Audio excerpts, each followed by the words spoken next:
Citing Washington's position on NATO expansion, Russian Foreign Ministry spokeswoman Maria Zakharova said Wednesday that Moscow has ruled out holding nuclear negotiations with the United States.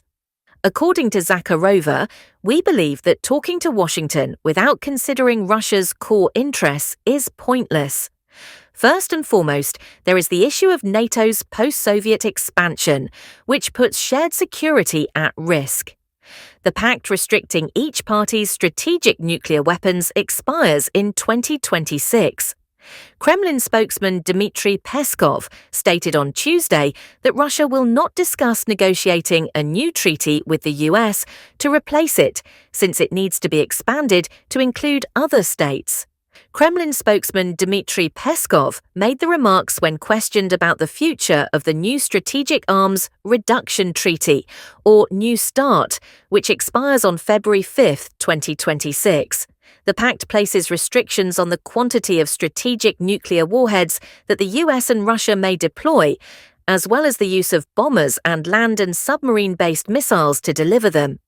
It is the last bastion of nuclear weapons control that exists between the US and Russia. Due to American assistance for Ukraine, President Vladimir Putin terminated Russia's participation in the deal in 2023. Despite this, both Moscow and the US have complied with the agreement's restrictions on the number of warheads, missiles, and bombers.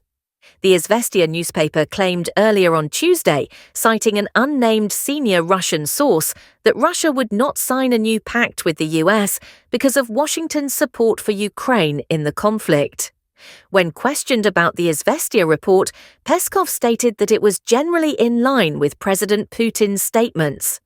Peskov stated to reporters that earlier this year, Putin said that in view of the changed conditions, it is virtually impossible to discuss strategic offensive weapons, arsenals, and so on. He continued that without taking into account the military nuclear infrastructure in Europe, without including European states in the negotiation process, and without touching on other elements of strategic security, Russia will not do so.